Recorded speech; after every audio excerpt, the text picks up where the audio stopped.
मित्र थे, उनका कहना है कि आंदोलन जो था वो खत्म हो गया। ये आंदोलन एक नेतागिरी में परिवर्तित हो गया। यहाँ पे सबको भी नेता बनना है। ना अभी 1932 के खतियान के लिए कोई लड़ रहा है, ना ही कुछ हो रहा है। यहाँ पे अब सिर्फ राजनीति हो रहा है। इसको आप किस तरह से देखते हैं? ऐसा कुछ बात नहीं है, पहले आंदोलन ही था, अब राजनीति में प्रवेश किया है। जो है हेमंत सोरेन जी 1932 का खतियान लागू कर देते, नियोजन नीति लागू कर देते, तो लोग पढ़े लिखे लोग सत्ता में क्यों आते? नहीं आते राजनीति में। जिस तरह से चल रहा था झारखंड में सब नौकरी करता। क्या लगता है कि जयराम मातो सीएम बन पाएंगे?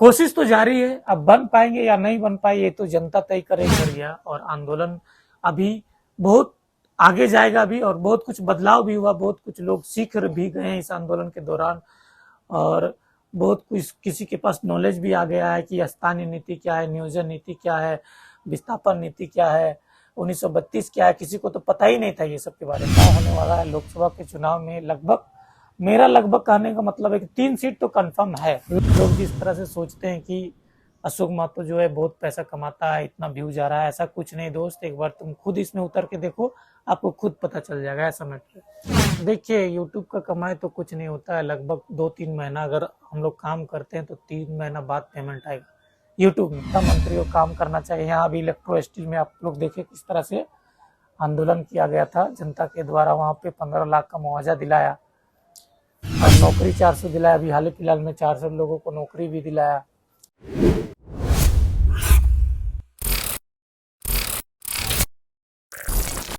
जोहार दोस्तों, नमस्कार।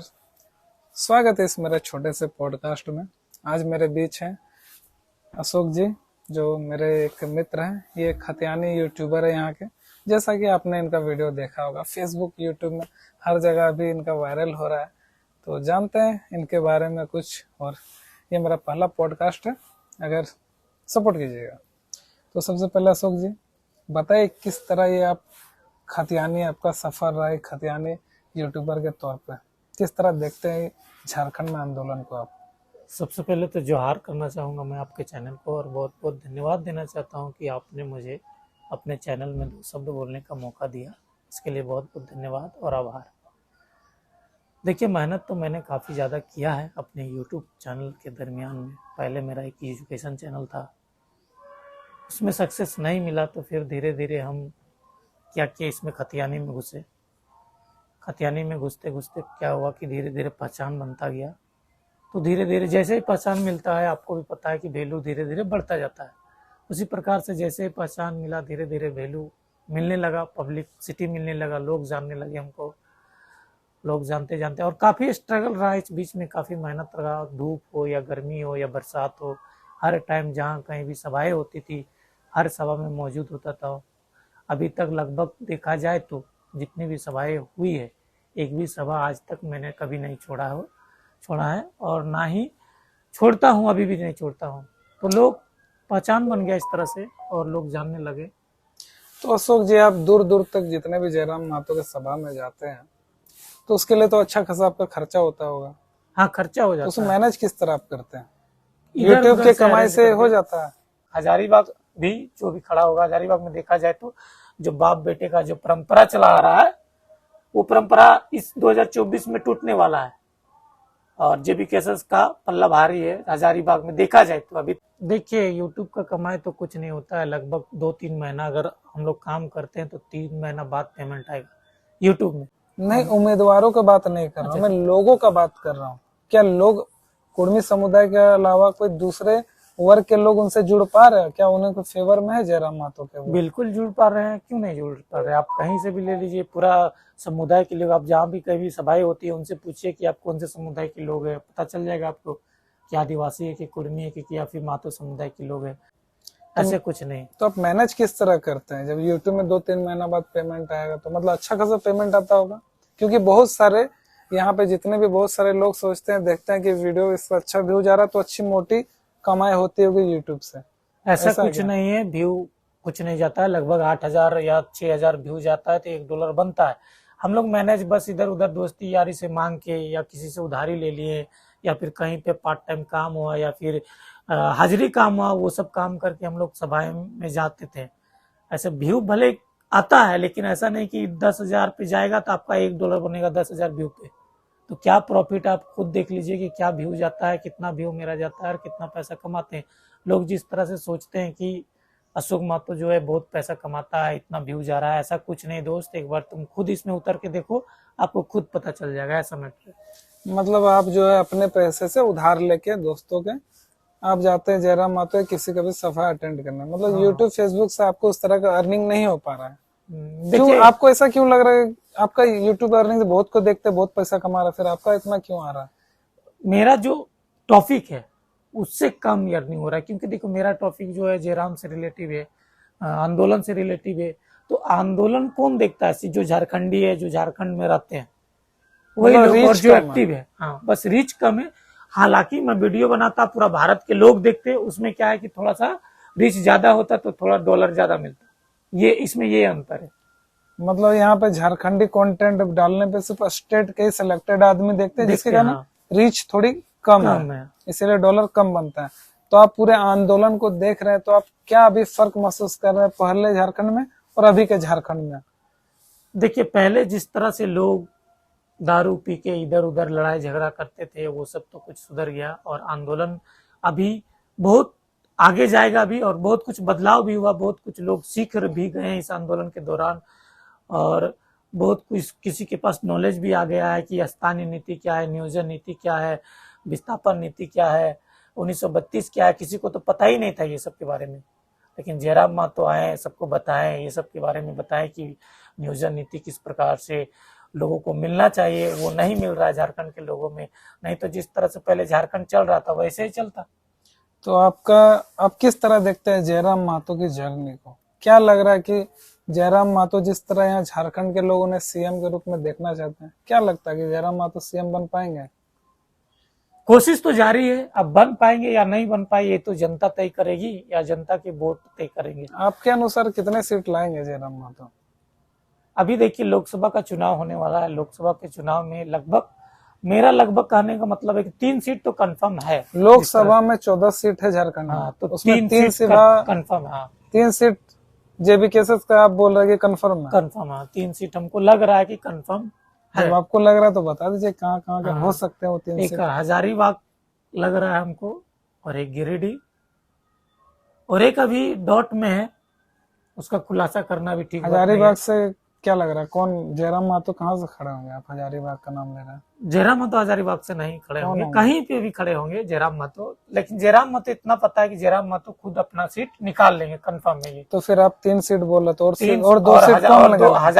हजारीबाग भी जो भी खड़ा होगा, हजारीबाग में देखा जाए तो जो बाप बेटे का जो परंपरा चला आ रहा है, वो परंपरा इस 2024 में टूटने वाला है, और जेबी केसेस का पल्ला भारी है हजारीबाग में। देखा जाए तो, अभी तक देखा जाए तो जेबी केसेस का बोलबाला काफी ज्यादा हजारीबाग में, काफी सभाएं भी हुई, लोगों का भीड़ भी देखा गया वहां पे।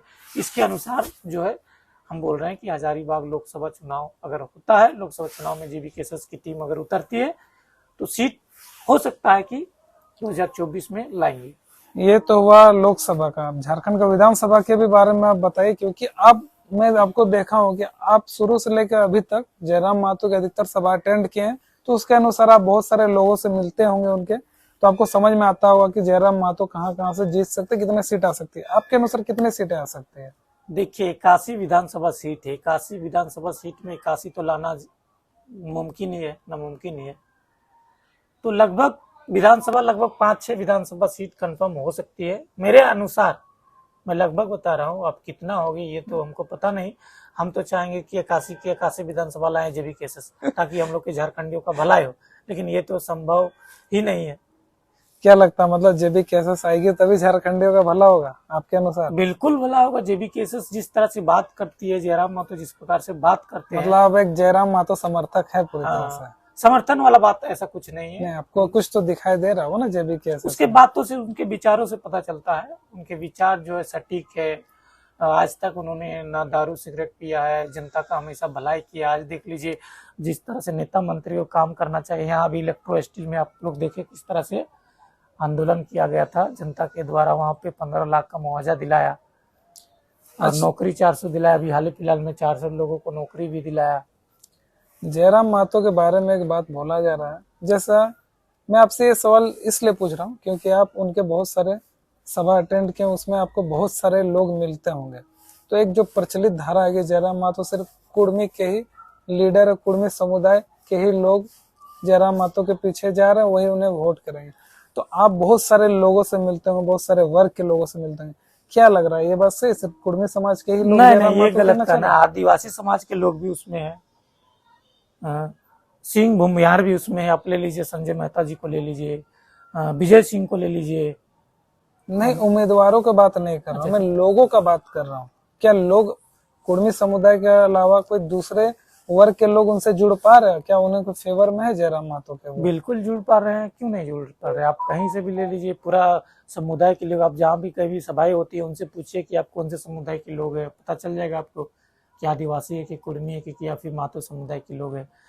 और उनके सभाओं में देखिए सभी समुदाय के लोग आते हैं। हालांकि वोट कौन देगा ये सोचना जरूरी है। चुनाव में ये राजनीतिक मैटर जो है ये सबके बस की बात नहीं होती है। बाकी सभाओं में तो लाखों का भीड़ हो जाती है, लेकिन वोट देना सबसे बड़ी बात है। लेकिन जयराम महतो को सब वोट देंगे, हमको विश्वास है, क्योंकि उन्होंने अच्छे काम किए हैं और आगे भी चल के करेंगे। बस ये तो इतना जान लीजिए, सिर्फ कुर्मी समुदाय के लोग जो है जेबी केसेस में नहीं है, सभी जाति के लोग इसमें है। ये आप बहुत सारे सभा देखे हैं, तो सबसे मतलब हर सभा में जयराम महतो का लाखों का भीड़ उमड़ता है। सबसे ज्यादा भीड़ वाला कौन सा सभा आपको दिखा अभी तक? अभी तक बलियापुर में जो महाधिवेशन किया था उन्होंने, जो कि कुछ प्रवासी मजदूरों ने भी चंदा दिए थे, जो बाहर में रहते हैं, भारत से बाहर रहते हैं, विदेशों में, उनका मैं बाइट लिया हूँ लेकिन डाला नहीं हूँ। जो विदेश में रहे थे, जिन्होंने लगभग कुछ पैसा पेमेंट किए थे जयराम महतो को जब महाधिवेशन किए थे तब, तो वो महाधिवेशन में लगभग काफी भीड़ हुई थी, लगभग 50-60 हजार का भीड़ उमड़ पड़ा था। और वैसा भीड़ आज तक मैंने नहीं देखा। एक टाटी सिलवे में हुआ था, लेकिन उतना भीड़ नहीं था, बलियापुर महाधिवेशन जैसा भीड़ नहीं था। लेकिन टाटी सिलवे में भी, जो रांची का टाटी सिलवे है, उसमें भी अच्छा खासा भीड़ था। आप बलियापुर अधिवेशन का नाम ले रहे हैं और प्रवासी मजदूरों का, तो इसमें तीर्थनाथ आकाश जी ने बहुत बड़ा सवाल उठाया था और बहुत कोई ने उठाया था कि जितने प्रवासी मजदूरों का चंदा दिया गया उसका कोई हिसाब नहीं दिया गया। ये कंट्रोवर्शियल मुद्दा था, इसको आप क्या देखते हैं इसमें? देखिए, इस मैटर में तो हमको कुछ नहीं पता है और ना ही हम बोलना चाहते हैं। ना हिसाब दिया गया, ना ये तो मेरा मैटर नहीं है। नहीं, आप किस तरह से इसे देखते हैं? इसको हम किस तरह से देखते हैं? क्या चंदा में पार्शियलिटी? जयराम महतो तो बोल रहे हैं कि कोई मांगे हमसे हिसाब, हम हिसाब देंगे, वो तो बोल रहे हैं। लेकिन हालांकि हिसाब देना चाहिए, वो उन्होंने तो बोला, ऐसे भी बोला है कि हम हिसाब देंगे, कोई मांगे हमसे आके चंदा। कोई मांगा ही नहीं तो कौन दे हिसाब? कोई मांगेगा तभी तो चंदा नहीं, क्यों मांगने का बात ये है कि तीर्थनाथ आकाश सब ये लोगों ने सवाल उठाया था इस पे, तो अब किस तरह मांगे, मतलब लिखित मांगे या क्या मांगे, वो सब बात नहीं है। चलिए इसको हटाते हैं, दूसरे टॉपिक हाँ, दूसरे ही मैटर हमको नहीं कुछ बोलना है, दूसरे टॉपिक में जाते हैं। हाल ही में देखा जा रहा है कि जयराम महतो की कुछ नीतियां जो है उसके खिलाफ बहुत को क्रिटिसाइज कर रहे हैं, उसको आप किस तरह देखते हैं? क्योंकि मैं भी क्रिटिसाइज करता हूँ, क्योंकि मेरा काम ही यही है कि अगर कोई कुछ अगर कहीं पे गलती है तो उसको बताने का, बाद बाकी समझदार इंसान समझ जाता कि ये चीज गलत है, ये चीज सही है। तो आप इसको किस तरह देखते हैं? क्रिटिसिज्म होना चाहिए जयराम महतो का अगर वो कुछ गलत कर रहा है, या नहीं होना चाहिए? देखिए, होना चाहिए। अगर जयराम महतो गलत कर रहे हैं तो आपको बताना होगा कि आप ये काम गलत कर रहे हैं और ये काम गलत कर रहे हैं, ये होना चाहिए, बिल्कुल होना चाहिए। तो आप जो है जितने भी बाकी सब यूट्यूबर के साथ सभा में जाते हैं, तो आपको वहां पे जाने का तो अपना पैसा खर्चा लगा? हाँ, बिल्कुल अपना पैसा। रहने खाने का कैसे मैनेज करते हैं? रहने खाने का इधर उधर होटल में खा लिए, या फिर अगर सभा हो रही है तो कोई कमेटी अगर बुला के खिला रहा है तो उसमें भी खा लेते हैं। ये जेबी केसेस के द्वारा इसका व्यवस्था नहीं किया जाता है? नहीं, जेबी केसेस के द्वारा कोई व्यवस्था नहीं। अगर कमेटी कर रही है, खाने का व्यवस्था करेगी तो मिलेगा, नहीं करेगी तो आपको होटल में ही खाना पड़ेगा। मतलब नहीं, कहीं कहीं होता है खाने का व्यवस्था, कहीं कहीं नहीं होता, सभाएं होती है तो ऐसा बात है। तो हम लोग को नहीं होता है तो होटल में खाना पड़ता है। पूर्व दिन देखा गया अशोक जी कि एक इसी तरह एक मित्र थे, उनका कहना है कि आंदोलन जो था वो अब खत्म हो गया, यह आंदोलन एक नेतागिरी में परिवर्तित हो गया, यहाँ पे सबको भी नेता बनना है। ना अभी 1932 के खतियान के लिए कोई लड़ रहा है, ना ही कुछ हो रहा है, यहाँ पे अब सिर्फ राजनीति हो रहा है। इसको आप किस तरह से देखते हैं?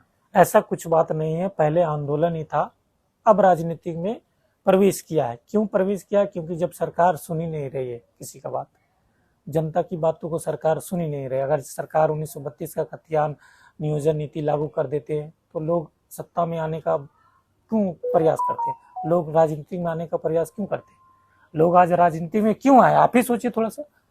अगर हमारे जो है हेमंत सोरेन जी 1932 का खतियान लागू कर देते, नियोजन नीति लागू कर देते, तो लोग पढ़े लिखे लोग सत्ता में क्यों आते? नहीं आते राजनीति में।